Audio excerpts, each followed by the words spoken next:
Est-ce que dualité veut nécessairement dire conflit? Est-ce que divergence d'opinion veut dire chicane ou querelle? On se tait souvent pour éviter des conflits. Mais que faire quand la dualité est de moi à moi et que je me sens tourner en rond et en chicane contre moi-même? Bienvenue dans La richesse des différences, le podcast où l'on démystifie les subtilités de la vie et on s'ouvre à une réalité plus vaste. On choisit de comprendre au lieu de juger en explorant les différences dans les façons de penser et d'être. Chaque épisode est une invitation à revoir et à créer ta propre vérité. Aujourd'hui, par le biais de la différence entre dualité et conflit, tu vas pouvoir comprendre et beaucoup mieux gérer ton activité mentale, encore une fois, et cela va même t'aider dans tes relations. Pourquoi je fais cet épisode-là? Parce que moi, là, pour moi, là, une chicane, c'était la fin du monde. De toute ma vie, là, des chicanes, pour moi, c'est une fin du monde. C'est comme si on n'avait plus le droit de s'aimer. Donc, pour moi, c'était une montagne. Puis je me suis dit, on est de plus en plus conscient qu'on a une activité mentale qui fait qu'on a l'impression de chicaner avec nous-mêmes. Fait que là, j'ai fait comme, OK, on va mettre ça au clair. Et vraiment, je vais amener tellement de subtilité que tu vas voir que tu auras pu, si t'étais ou t'étais comme moi, ben tu vas voir que il y a plus de raison d'avoir peur de tout ça.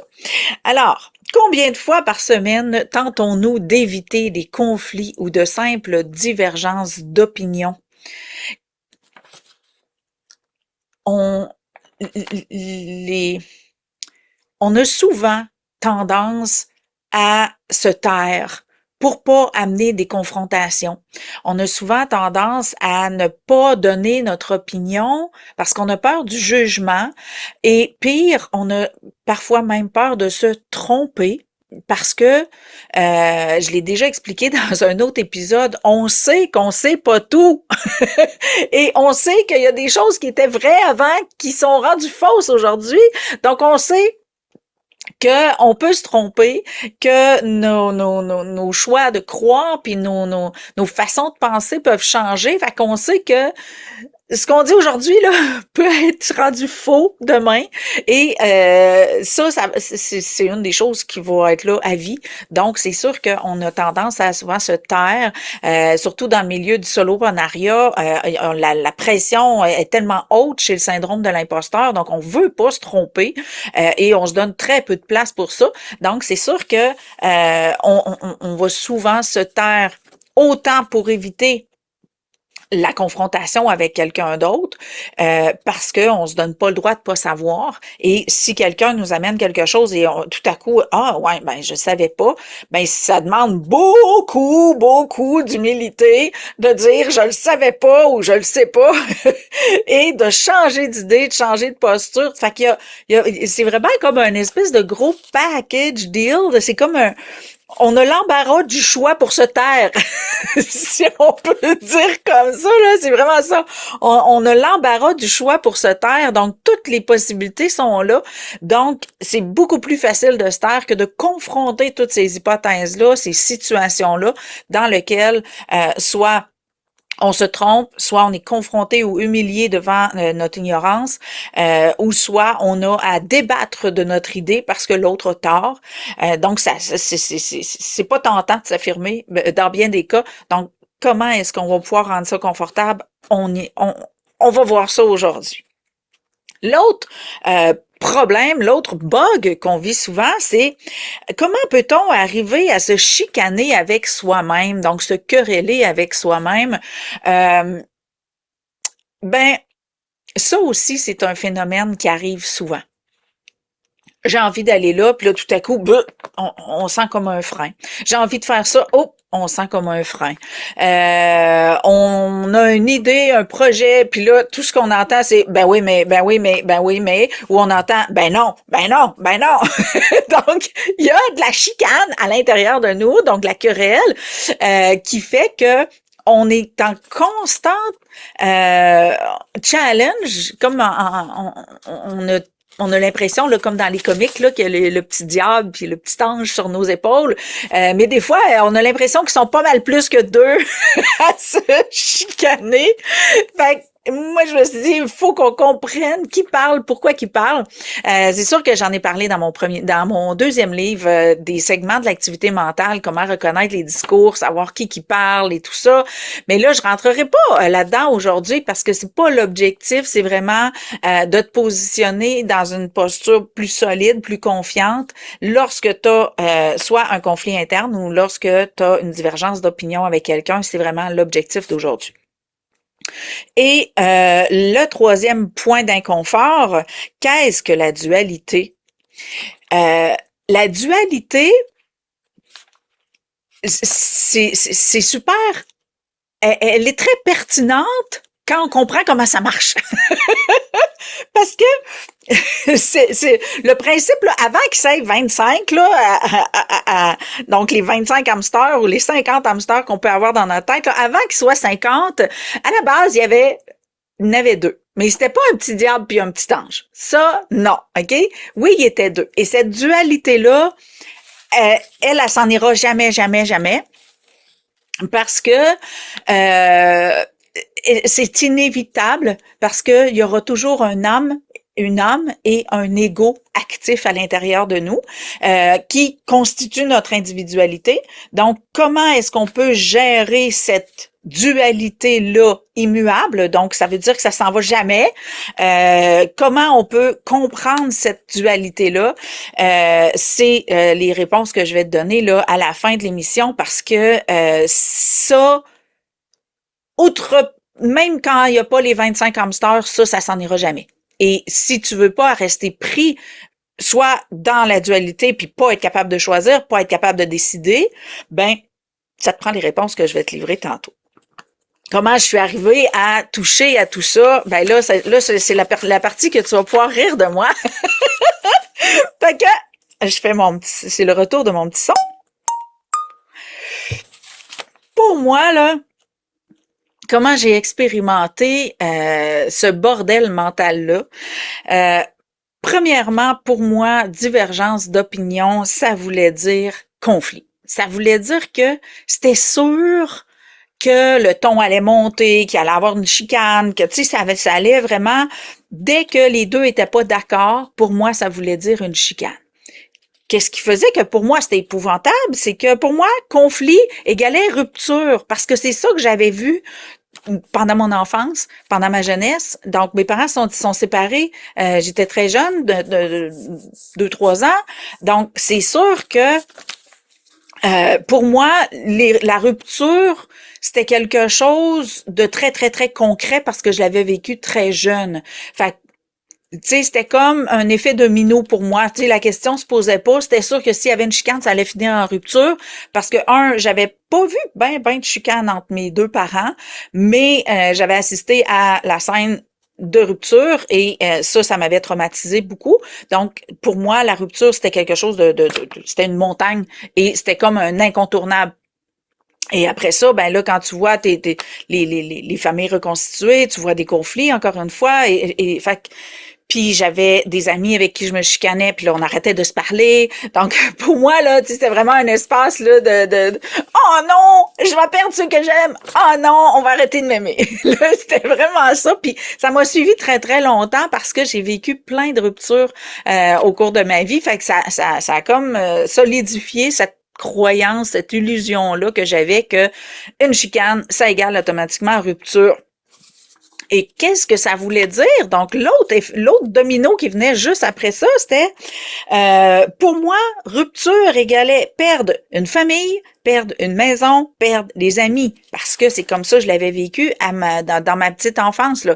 Mes parents, là, ils sont chicanés, ils sont séparés. Fait que là, ça a donné il a fallu vendre la maison, il a fallu déménager et j'ai perdu mes amis. Puis on a déménagé de Val-Bélair à Saint-David, fait que tu sais, en plus c'était l'autre bord du pont, fait que c'est très très très très loin là pour une enfant là, tu sais c'est Val-Bélair, tu sais c'est plus que 50 kilomètres là de distance, fait que c'est vraiment loin.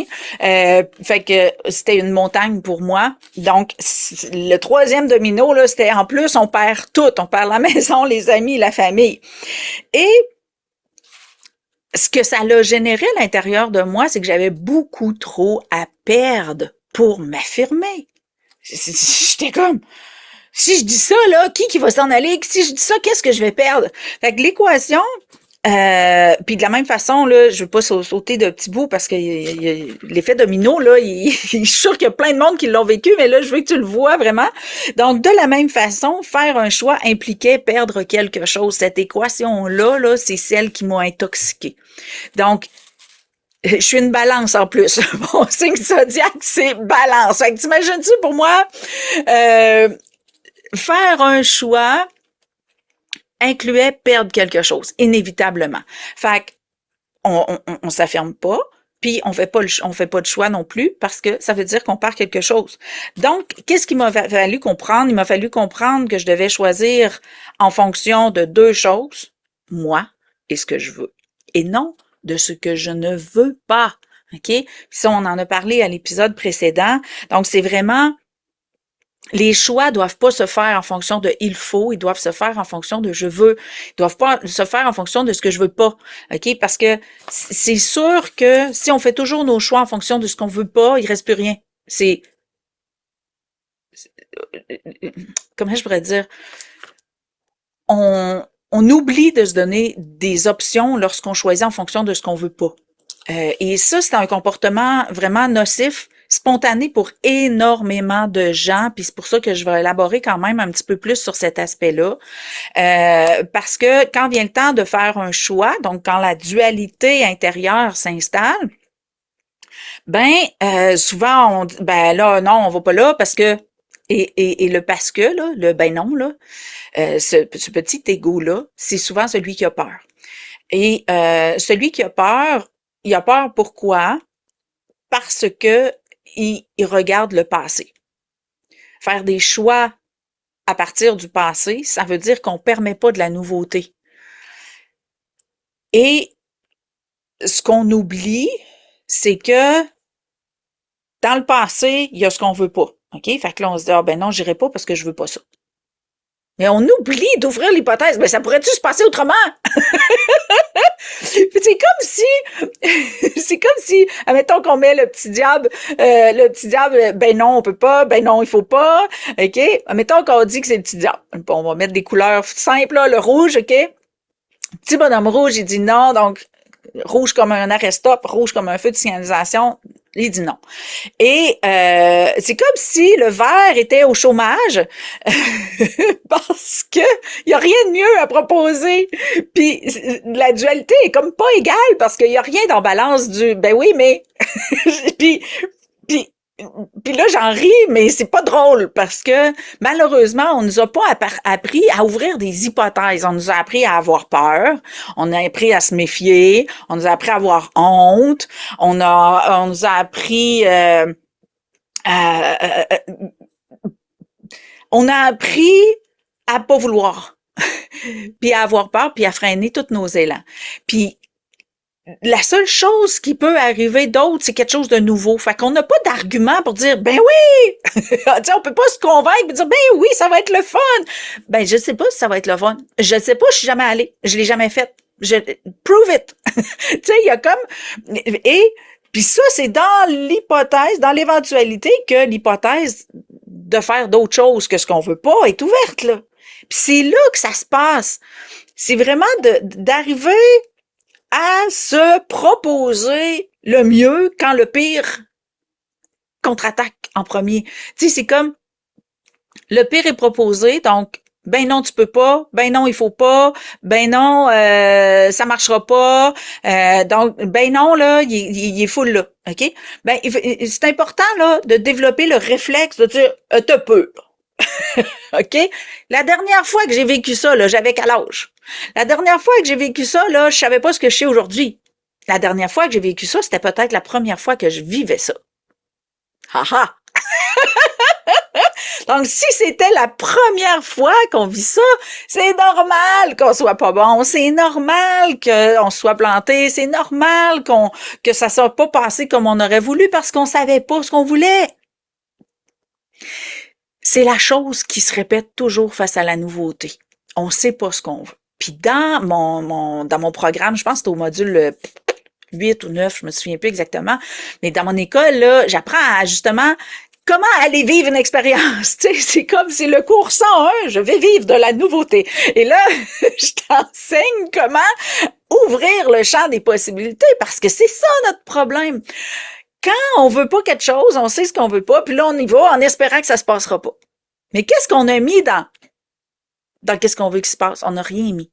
Donc, qu'est-ce qui arrive? Des surprises. S'il arrive pas ce qu'on veut pas, parce que pour X raison, on est béni on est béni des dieux, puis on a réussi à se mettre dans une posture assez d'ouverture à la nouveauté, puis on arrive là-bas, puis non. Et bien sûr, on va faire des surprises parce que on va faire des sauts, on va être déstabilisé parce que ça va être des choses qu'on connaît pas.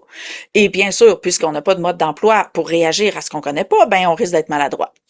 Fait que c'est le festival de c'est pour ça que c'est pour ça que je dis viens à mon école, tu vas apprendre à exister sans te faire chier parce que quand tu vis dans un processus comme ça que tu as le choix d'aller te faire chier ou de être surpris puis déstabilisé puis de te faire chier anyway, ben ça prend un mode d'emploi, ça prend une formation pour ça.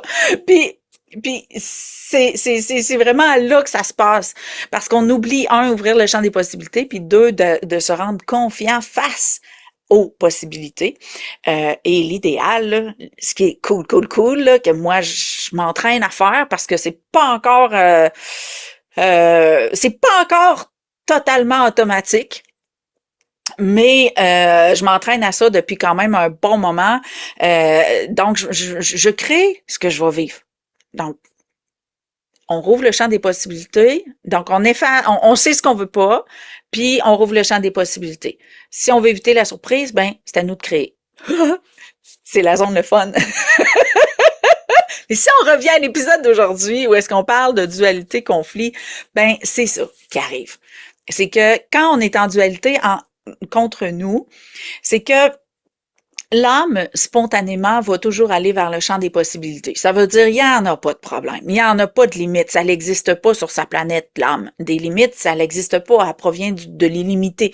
Fait que c'est sûr que, elle, là, elle va avoir des élans créatifs, des élans pour aller vers la joie, elle va avoir toutes sortes d'élans. Et il n'y en a pas de problème. C'est qui le rabat-joie? C'est l'ego. L'ego, c'est ce que tu crois que tu es. Et t'en as plusieurs. Et qu'est-ce qui fait la différence entre un ego et un autre? Ben, c'est soit le contexte relationnel, donc avec qui t'es, soit le contexte circonstanciel, donc qu'est-ce que tu t'en vas faire, soit un contexte de performance, donc tout dépendant. Qu'est-ce que tu t'en vas faire ou avec qui tu vas le faire? Ben, c'est un ego X qui va interagir avec la personne et c'est lui le rabat-joie, c'est lui qui va freiner, c'est lui qui va emmener ses peurs, c'est lui qui va dire wow, t'as peu, je veux pas ça, je veux pas ça, je veux pas ça. OK? Fait que, comment arriver à que l'âme et l'ego se rencontrent sans se chicaner, parce que c'est ça, en fin de compte, et se querellent, ben, c'est de utiliser les objections de l'ego pour conscientiser tes besoins intérieurs. Ah! Parce que, dans le fond, là, l'ego, il est pas là pour t'écœurer. Il est pas là, vraiment pas là pour te bloquer comme tel. Par contre, c'est un peu heureux de nature parce qu'il est en quête de sécurité, puis il y en a beaucoup qui disent on va se débarrasser de l'ego, dis de ta gueule ou écoutez-le pas, blablabla, blablabla. Ben si on l'écoute pas là, ça veut dire qu'on n'écoute pas nos besoins. Parce que lui là, sa job, c'est de connaître ses besoins par cœur. Il connaît par cœur. Il connaît ses besoins, puis dans les besoins là, on inclut le plaisir puis les limites. Puis si ses besoins sont pas comblés, ben c'est ça qui fait qu'il a pas envie. Fait que si tu veux arriver à le convaincre d'y aller, ben il faut que tu écoutes ses besoins puis que tu sois à l'affût de ses limites. Je te donne un exemple concret.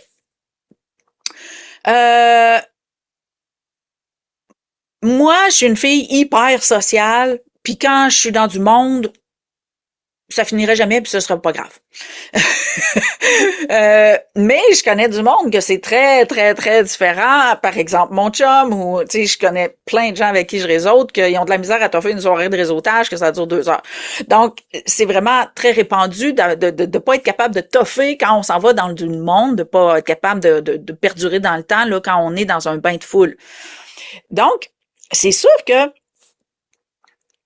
quand moi je vais dans un bain de foule, puis que je m'en vais faire du social, ben c'est sûr qu'il y a une Chantal qui a déjà abusé d'elle-même, qui sait très bien que si ça dure jusqu'à 3, 4, 5 heures du matin, ça se peut qu'elle soit encore là. Fait que c'est sûr que j'ai encore le réflexe de me dire, ben là, on est-tu assez en forme pour aller prendre un bain de foule qu'on sait pas à quelle heure ça finit? Et ça, là, c'est encore là. Après, mon Dieu, au-dessus de 10 ans, là, ça fait très longtemps que c'est là. Même si, tu sais, ça fait, je sais pas, moi, ça doit faire 15 ans, je pense que je rentre plus à 3 heures du matin, ou à 5 heures du matin, ou à 7 heures du matin, ça doit faire vraiment longtemps, là. Mais le réflexe est encore là. Hey, on se couche à quelle heure à soir, là? OK? Il y a comme une cloche qui sonne.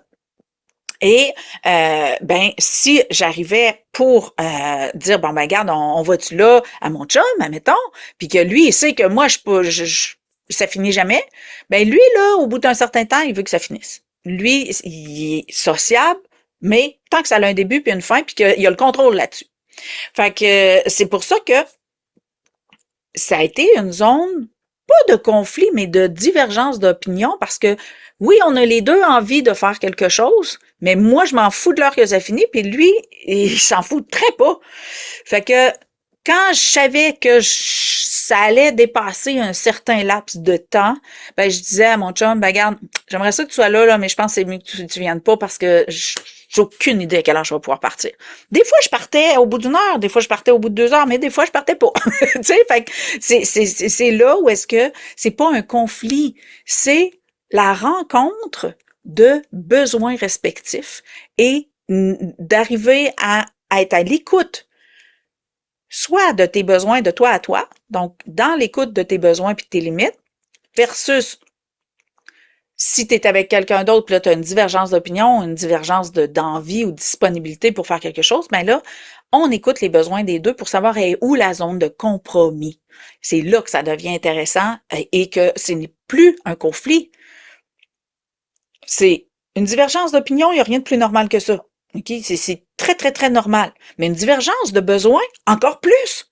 Fait que lorsqu'il y a une différence au niveau des objectifs, ben c'est sûr que ça va causer de la friction. Puis si on n'est pas capable de prendre le temps de dire, ben regarde, pourquoi c'est un problème pour toi? Pourquoi c'est un problème pour moi? Donc, on s'assied, on dépose les besoins de chacun, on dépose les limites de chacun, et là, ça devient plus une zone de conflit, ça devient une zone de rapprochement parce qu'on se témoigne l'écoute de l'un et de l'autre. Et c'est la même chose pour soi-même. Là. Quand la dualité s'installe, là, puis que ça chicane, là, puis des fois, il y en a 2, puis 3, puis 4 égaux là, qui chicanent, là, parce que ils ont des besoins différents, les égaux.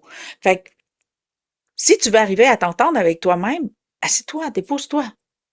C'est quoi les besoins là, que tu as peur qu'ils soient pas comblés? Tu sais, mettons, je sais pas moi, la prise de parole en public, par exemple. Je sais que dans l'entrepreneuriat, c'est quelque chose qui affecte beaucoup de gens. Donc, pourquoi je peux pas aller prendre la parole en public? Ben, j'ai pas envie qu'il rie de moi. Ben, qu'est-ce que ça va faire qu'il rit de toi? Vas-tu mourir? Non. Pourquoi c'est important qu'il rit pas de toi? Donc, c'est pourquoi? Puis, en même temps, c'est pourquoi tu es convaincu qu'ils vont rire de toi? Il y a ça aussi, là. Il y a le phénomène d'être convaincu d'avance d'un résultat, d'être convaincu d'une prétendue vérité. Tout ça fait une zone de confrontation de réalité, de confrontation de besoins, de confrontation d'objectifs et surtout de confrontation de plaisirs qui ne sont pas les mêmes.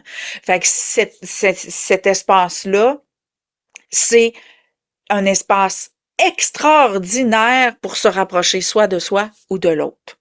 Mais on l'utilise pour se chicaner parce qu'on veut convaincre l'autre. Donc, on est des cons qui veulent vaincre, OK? C'est facile, là, comme mot à se rappeler, là, OK? Donc, si on est des cons qui veulent vaincre, on n'arrive nulle part, OK? Donc, c'est dans l'écoute que la proximité se crée et que les conflits se dissolvent. Mais se taire est la pire des affaires. J'ai tellement expérimenté se taire qu'à un moment donné, ça génère des dommages. De ne pas s'affirmer, de pas exprimer ses besoins, de pas mettre ses limites. Euh, moi, tu sais, j'en ai parlé dans plein d'épisodes là. Tu sais, à l'époque où j'étais même pas capable de dire non à mon chum parce que je me disais, crime, déjà qu'il m'aime là, c'est déjà un exploit olympique. Je le dérangerai pas avec mes besoins, ou je dirais pas non, ou quand il essayait de me faire plaisir puis que ça me faisait pas plaisir vraiment, mais que je savais que c'était pour me faire plaisir qu'il faisait quelque chose, ben je le disais pas non plus. Fait que quand là, au bout de 10 ans là, j'ai décidé d'être vrai. Ça a été tellement d'ajustements que j'aurais dû le faire dès le début, ça aurait été plus simple. Fait que je t'invite vraiment à ouvrir l'espace où est-ce que tu as le droit de dire ce que tu veux, tu as le droit d'avoir des besoins, puis de pas avoir peur du conflit. Euh, le conflit, c'est une zone de rapprochement quand on l'utilise. Donc, si ça te ça te pose problème d'entendre conflit ou chicane ou querelle, ben appelle ça une rencontre de besoins. OK? Donc, c'est pas une confrontation, c'est une rencontre de besoins qui veulent s'exprimer. Tout simplement. OK? Fait que enlève carrément le mot de ton vocabulaire si te fait peur, là, parce que moi, c'est vraiment là, hey, une chicane, c'est la fin du monde, là, OK? Donc, pour moi, là, petite Chantal, elle va être super contente quand je vais enlever le mot conflit de mon vocabulaire, parce que je vais arrêter d'avoir peur des conflits, mais surtout, de dire que c'est une rencontre de besoins. Wow! Tu sens-tu? Dis-le à voix haute. Rencontre de besoins. Ça fait wouh! ça, ça fait un wow dans le corps. Fait que je t'invite vraiment à changer ton vocabulaire parce que c'est sûr que le conflit, c'est confrontation, là. J'avais fait un jeu de mots, là. Conflit, c'est une confrontation littérale. Pourquoi j'ai traduit ça comme ça? Parce que c'est souvent une différence de vocabulaire ou une différence de compréhension ou d'interprétation. Fait que un conflit, là, ça n'existe pas au sens propre du terme. Ce n'est qu'une différence dans notre manière d'être. Et c'est important que ça devienne un espace de proximité. J'avais aussi joué dans mon programme, j'enseigne l'individualité et j'avais beaucoup joué avec ce mot-là parce que dualité, il y a duo dedans, mais il y a duel aussi. Et on a le choix d'être en chicane ou d'être une dualité parce que notre indivisible dualité, donc l'âme, l'ego, sont indivisibles. Ils sont tous les deux propriétaires, habitants, résidents du corps, OK? Donc, ils utilisent un même corps pour communiquer, s'exprimer, exister, OK? Donc, c'est une indivisible dualité. Donc, notre individualité, c'est notre alliance âme-ego. Et si on veut arrêter de se chicaner avec nous-mêmes, ben, c'est vraiment d'arriver à une harmonie intérieure qui est indivisible. Je m'étais amusée avec ces mots-là parce que je trouve que quand j'ai compris ce qu'était un ego, puis que collatéralement, je sais pas trop comment l'exprimer, quand j'ai compris ce qu'était un ego, puis que collatéralement j'ai compris qui était immuable, là, il peut pas s'enlever. Il peut pas être là.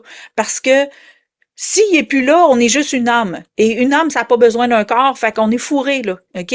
L'ego, là, c'est la confrontation aux limites. L'âme, elle a pas de limite, elle a pas de corps non plus. Fait que quand elle arrive dans le corps, puis qu'elle habite dans un corps, puis que nous, on expérimente la réalité par le biais d'un corps, ben, l'ego, c'est ce que l'on croit que l'on est. Donc, quelles limites nous expérimentons par le biais du corps? Fait que c'est immuable. Ça s'en ira jamais. Donc, quand on dit écrasez vos égos, taisez vos égos, effacez vos égos, tuez l'ego, whatever, là, ça n'existe pas. Moi, j'ai triché un petit peu.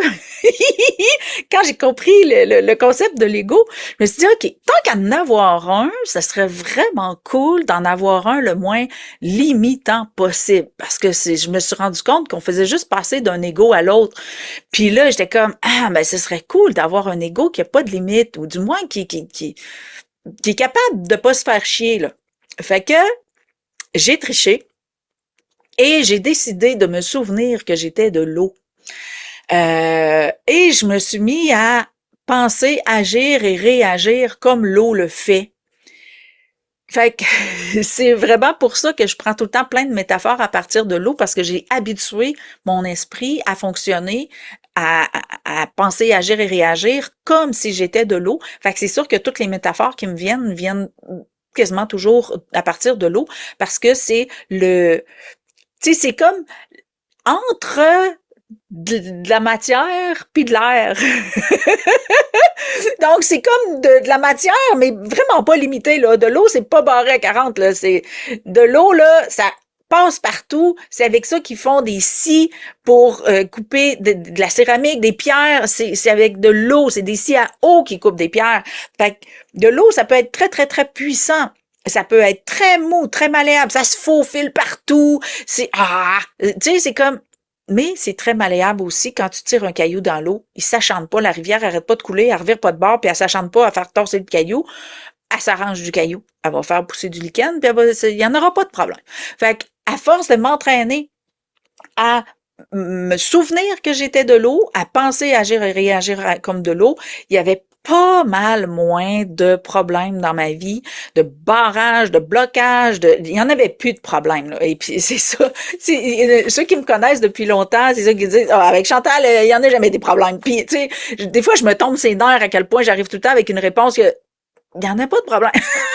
Tu sais, je me tombe moi-même ses nerfs des fois. Fait que j'imagine que, mais ceux qui me connaissent depuis longtemps, on rit beaucoup avec ça, parce que j'arrive tout le temps avec, en quoi c'est un problème? C'est ça la question. Euh, euh, à force de m'entraîner à penser comme de l'eau, c'est vraiment ça qui a fait que, en quoi c'est un problème?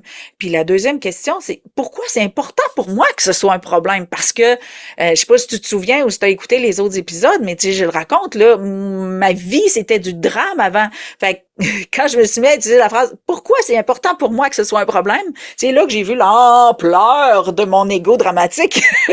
Puis que là, j'ai fait comme « Oh my God! Ce serait le temps que je crée d'autres choses que de la merde. » Donc, c'est vraiment là que ça se passe. Donc, l'ego est immuable. Donc, c'est ce qui fait qu'on est une indivisible dualité. Et ça, c'est immuable. Donc, comment utiliser la dualité non pas comme un conflit ou une confrontation, c'est on observe les besoins. Alors, je t'amène clairement un repositionnement sain par rapport à dualité et conflit. Premièrement, définition. Dualité. Qu'est-ce que la dualité? C'est orienter son focus pour profiter de l'opportunité de choix. Quelle sagesse, mon Dieu, Chantal, tu t'es emportée. Mais c'est ça pareil. C'est que la dualité, ça nous amène devant un choix. C'est juste ça. C'est pas un problème en soi d'avoir un choix. Mais quand on n'est pas capable de choisir, là, ça devient un problème. Donc, qu'est-ce qu'on fait avec les problèmes? Deux choses.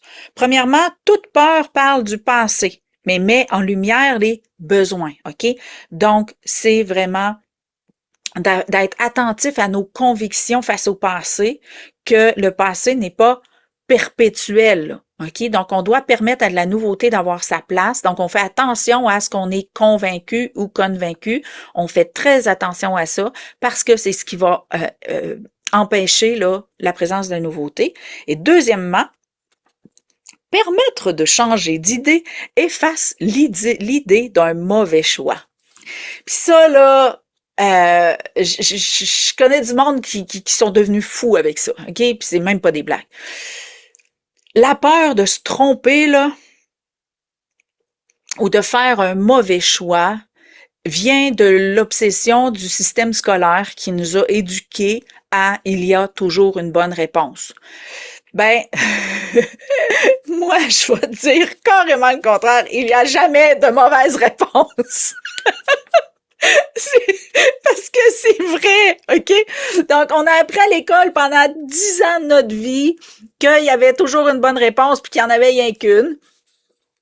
Mais c'était du brainwashing parce que c'est faux. Dans la vie, OK? Donc, on n'est pas en mathématiques, là. On est dans la vie, OK? Puis dans la vie, ce qui est cool, contrairement aux mathématiques ou peu importe, ce qui est cool dans la vie, c'est qu'on peut jamais se tromper. Tout ce qu'on fait dans notre vie, on vit l'expérience de nos choix. That's it, that's all. C'est tout, c'est clair et net. OK? C'est limpide, là. OK? Donc, on fait des choix, on fait l'expérience de nos choix. Et c'est quoi la fête? C'est qu'on peut changer d'idée. On peut faire un nouveau choix. On peut changer d'idée 25 fois si on veut. OK? Et c'est ça qui fait qu'on a tellement peur de se tromper. On a adapté pendant 10 ans, ou peut-être si t'es allé au cégep, à l'université, ben c'est 15, 20 ans là, de ta vie qu'on t'a convaincu qu'il y avait juste une bonne réponse et qu'il fallait que tu la trouves. Ben, les choix, c'est différent. Donc, dans la vie, tu peux jamais te tromper, tu peux faire des choix, vivre l'expérience de ton choix et tu dois te permettre de changer d'idée. OK? Et c'est là que la dualité est beaucoup plus confortable. Ça veut dire quoi? C'est que tu te donnes le droit de te tromper. Tu te donnes le droit de changer d'idée. Et dans cet espace-là, tu vas te rapprocher de toi parce que à chaque fois, tu vas revenir où? À l'écoute de toi, à l'écoute de tes besoins. Si tu apprivoises, là, si tu donnes des bonbons à ta dualité, là, puis tu dis, écoute-moi, parle-moi de tes besoins, je t'écoute, OK? Donc ça, là, ça donne tout plein d'amour dans ton petit cœur. Puis, cette dualité-là devient une zone de proximité extraordinaire, super confortable, parce que tu es à l'écoute de toi et non pas dans la peur de ce qui pourrait arriver. Fait que c'est vraiment un bel espace, là. La dualité devient super confortable dans ça. Donc, te donner le droit de changer d'idée, te donner le droit de te tromper. Si tu te souviens que tu as le droit de changer d'idée, ben il n'y en a plus de problème. OK? Donc, c'est à toi de t'aimer suffisamment pour te donner le droit de tout ça. De pas savoir, de pas avoir su, de pas être capable, de te tromper. C'est tous des espaces où est-ce que tu vas nourrir ton amour inconditionnel puis qui va prendre de plus en plus d'ampleur. Deuxième chose, le conflit. Donc, un conflit, ma définition, là, quand je dis des définitions, là, c'est les miennes. Là. Je vais pas les chercher dans le dictionnaire La Route, j'en ai rien à foutre. C'est pas à jour, c'est pas expérientiel, puis c'est pas multidimensionnel. Donc, oui, des fois, je vais voir pour voir ce serait-tu intéressant que j'aborde cette version-là, mais c'est vraiment au niveau expérientiel et surtout multidée et en lucidité, identitaire, relationnelle et quantique que je te donne les définitions. Fait que c'est les miennes, OK? Et comme je te dis, dans l'introduction, depuis, là, on est rendu l'épisode 24, donc depuis 23 épisodes que je te dis, chaque épisode est une invitation à revoir ta propre vérité, OK? Donc, quand je dis des définitions, c'est les miennes, OK? Donc, définition du conflit. Permettre à la réalité de chacun de lui appartenir. OK? Un conflit, là, il va s'éterniser si on essaie de convaincre l'autre qu'on a raison. Ça finira jamais. Pourquoi? Parce que ça n'existe pas, la vérité. Il n'existe que la vérité de celui qui en parle. Et tout le monde a sa propre vérité. Fait que si tu es convaincu d'avoir raison et que tu essaies de convaincre quelqu'un d'adhérer à ta vérité, tu vas avoir des troubles de communication vraiment forts parce que ça arrivera pas. OK? C'est pas le but. D'amener ton opinion sous forme de t'as-tu déjà pensé de même? Ou moi, c'est vraiment peux-tu me convaincre de ton point de vue? Je le vois pas. Moi, c'est vraiment ça que je fais. Je dis vraiment à la personne, Je le vois pas en tout, là. Parle-moi de ta vision, parle-moi de ta conception de ça, parce que je suis pas capable de le voir par tes yeux, puis je comprends pas là, comment que ça peut être aussi dense puis crédible pour toi, parce que moi, je le vois tellement différemment que je suis pas capable de le voir avec tes yeux. Fait que moi, je vais vraiment chercher la version de l'autre, parce que c'est plus facile après ça de voir. Puis souvent, là, vraiment souvent, là, quand on fait ça, on se rend compte qu'on dit toutes les deux la même chose, mais avec un vocabulaire différent, avec des notions différentes, mais que c'est la même maudite affaire, OK? Fait que c'est pour ça que je perds plus de temps à m'ostiner, à plaider, j'écoute, puis là, ah, OK, finalement, ça veut dire la même affaire, OK? Puis ça arrive vraiment souvent, fait que je t'invite à en vivre l'expérience quelquefois, de te faire curieux, curieuse, de d'approfondir la version de l'autre au lieu de plaider la tienne. Puis là, tu vas voir des subtilités, puis tu vas pouvoir élargir ton champ de vision à toi au lieu de te borner au tien, que l'autre se borne au sien, puis que ni l'un ni l'autre n'élargit sa vision. Fait que c'est super intéressant. C'est drôle, j'ai une anecdote à te conter là-dessus, parce que j'ai une amie que j'ai connue en réseautage et on était justement à une activité entrepreneuriale. Puis là, on était assis face à face au souper. Puis là, sa vision me chicote, puis elle comprend pas ma vision. Et là, on était en train d'essayer de se faire comprendre nos visions. Puis là, moi, j'étais comme, mais dans ta vision, il manque ça, tu le mets où dans ce que tu fais, tu sais. Fait que là, elle m'expliquait, ben, je le mets là, puis j'ai OK, mais un coup, c'est là. Puis, tu sais, fait qu'on vraiment, on découvrait, on explorait nos mondes. Puis, il y avait une personne assise comme à côté. Puis là, elle nous écoutait, puis elle pensait qu'on se chicanait. Puis là, à un moment donné, elle voit bien qu'on part à rire, puis que... Fait que là, elle dit, je pensais vraiment que vous aviez une guerre d'ego, mais finalement, vous êtes juste en train de vous rapprocher par une communication ouverte. Je dis, ouais. Fait que, tu sais, oui, ça peut avoir l'air d'un conflit, ça peut avoir l'air d'une divergence d'opinion confrontante, mais l'exploration des mondes amène à poser des questions pour ouvrir le champ des perceptuels et créatifs que j'appelle, pour élargir toi. Ah, peut-être qu'il me manquait un petit bout. Ah, ben, prendrai pas tout, mais je vais prendre ça pour rajouter dans ma conception à moi, puis ça va être encore plus confortable. Fait que c'est vraiment là que la divergence d'opinion, là, voilà comme une façon d'élargir tes horizons, élargir tes possibilités, élargir ta conception des choses, comme si tu allais à l'école, dans le fond. Fait que en tout cas, moi, je trouve ça vraiment enrichissant d'utiliser les divergences d'opinion pour créer, de la proximité, parce que quand tu te mets à être curieux du monde de l'autre, tu crées une interaction super dynamique, super intéressante, puis beaucoup moins confrontante. Fait que peut-être que j'ai développé ça à force d'avoir peur de me chicaner, à force d'avoir peur d'être tannée d'argumenter, je m'en fous. Le résultat est là. Je me suis rendu compte que d'être curieuse de l'autre au lieu de plaider ma cause était beaucoup plus confortable, beaucoup plus facile et que ça créait de la proximité par mon ouverture à l'autre. Alors, donc, quand je dis la définition du conflit, c'est permettre à la réalité de chacun de lui appartenir. Alors, il y a 2 points importants dans ça. On focus sur les besoins de chacun. Donc, les besoins, ça peut être du plaisir, des objectifs, le respect des limites ou peu importe. OK? Et le deuxième point, on focus sur légitimiser, virgule, sans prioriser. OK? Puis ça, je mets l'accent sur sans prioriser parce que moi, là, j'avais tendance vraiment à prioriser l'autre. J'en ai parlé dans le dernier épisode. J'avais vraiment tendance à prioriser l'autre beaucoup. Donc, lorsque le conflit n'est pas live parce qu'on se tasse, parce qu'on s'exprime pas, ben ça veut dire qu'on priorise toujours l'autre.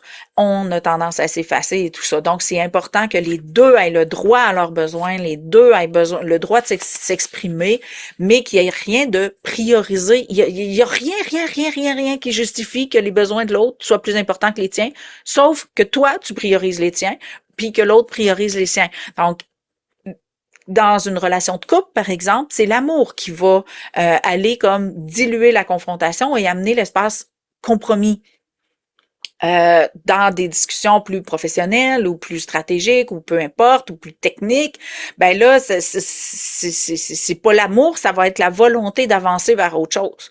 Donc c'est vraiment de toujours voir les confrontations comme une zone émancipatrice. C'est ce qui termine le volet définition. Et là, je t'amène à mon petit incitatif d'intégration, comme toujours. Là, avant l'incitatif, je veux vraiment dire, je suis tout à fait consciente que cette zone-là, où est-ce qu'on a peur de faire le mauvais choix, où est-ce qu'on n'est pas capable de choisir, où est-ce qu'on est dans des perpétuels conflits, pour plein de raisons, soit parce qu'on se sent pas écouté, on se sent pas entendu, on est convaincu qu'on parler ça donne rien, là, toutes les croyances limitantes. Donc si tu es dans une espèce de zoo comme ça et que tu te fais chier là et que les conflits pour toi c'est une zone que tu penses que tu seras jamais capable de sortir ça de ta vie, ben c'est vraiment en consultation que je vais pouvoir t'aider à faire ça. C'est sûr que l'école c'est un processus plus long, mais avec en consultation privée, on va pouvoir aller mettre le doigt plus vite dessus, puis peut-être que ça va te donner le goût d'aller à l'école pour avoir le mode d'emploi complet, mais au moins on va te sortir de cet espace-là, ok? Donc c'est vraiment c'est vraiment de commencer à faire des choix pour toi, puis si t'es pas capable de faire des choix pour toi, ben là à ce moment-là, je vais pouvoir t'aider. Donc comment tu peux t'entraîner à ça? L'incitatif d'intégration, un test de poser les besoins, donc des priorités par écrit. Je plaide vraiment beaucoup et souvent le phénomène de écrire. Pourquoi écrire? OK? Parce qu'on est dans un monde matériel, un monde matière.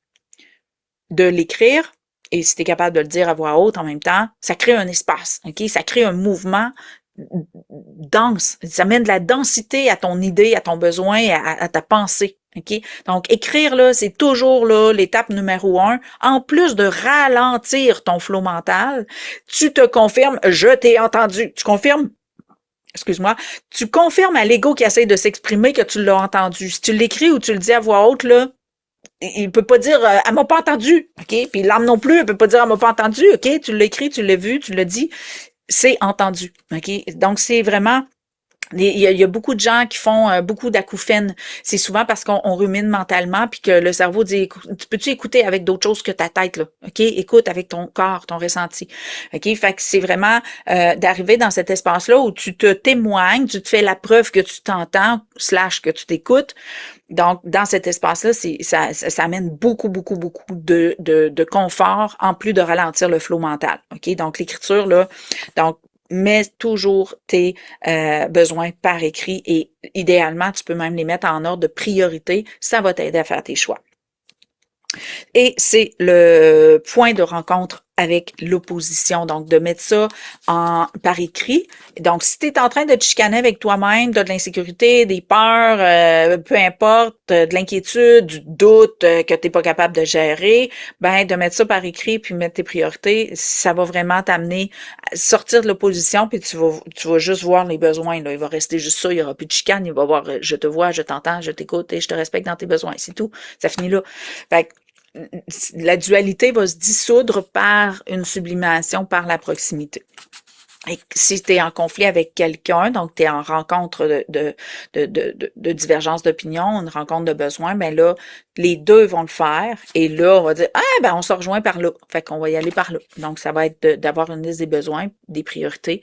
Puis là, ça va créer des points de rencontre. Donc, vraiment voir la dualité et ou le conflit, donc la rencontre, comme une opportunité de proximité. Je termine tout ça avec le mantra.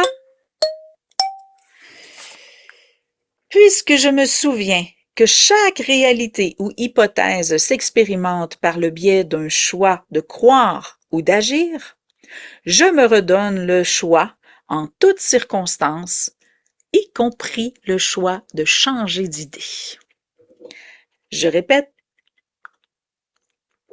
puisque je me souviens que chaque réalité ou hypothèse s'expérimente par le biais d'un choix de croire ou d'agir, je me redonne le choix en toutes circonstances, y compris de changer d'idée.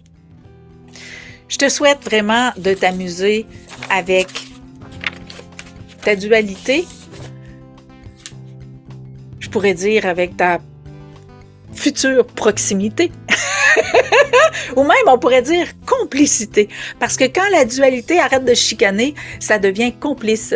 Et l'âme et l'ego peuvent vraiment s'amuser. Moi, c'est ce que j'expérimente maintenant. L'âme et l'ego peuvent vraiment, lorsqu'elles arrêtent de se confronter, ils deviennent complices, comme deux enfants quand les parents sont pas là puis qui font tous les mauvais coups de la planète, là. C'est un petit peu comme ça que ça se vit. Donc, quand la dualité est sublimée, quand les deux sont capables d'être écoutés, d'être entendus, ça devient un espace vraiment agréable, confortable, et où est-ce qu'il y a plus il y a plus rien qui est bâillonné, là. Il y a plus rien qui est obligé de se taire à l'intérieur de nous parce que c'est juste écouté. Des fois, ça a juste besoin d'être écouté, ça n'a pas besoin d'être obéi. Fait que c'est vraiment un bel espace à explorer que je te souhaite vraiment de le faire. Si tu as besoin d'aide, ben c'est sûr qu'il y a toujours soit l'école ou la consultation privée là, pour t'aider, mais tu as au moins des petits exercices et des bonnes pistes pour faire un bout par toi-même. Fait que je te remercie pour ton écoute. J'apprécie les commentaires, donc quand tu me laisses un commentaire, je le lis dans un délai quand même assez rapide et je te souhaite de t'amuser avec ta complicité intérieure le plus rapidement possible. Je te souhaite une super de belle journée, je t'envoie un gros câlin. On se voit la semaine prochaine avec se donner le droit versus liberté d'être. Et ça, là, la différence est tellement mince, là, que il a fallu que je creuse vraiment fort. Fait que ça va être un beau moment pour apprendre un petit peu plus, là, comment s'expérimente la liberté d'être. Je te souhaite une belle semaine. À bientôt.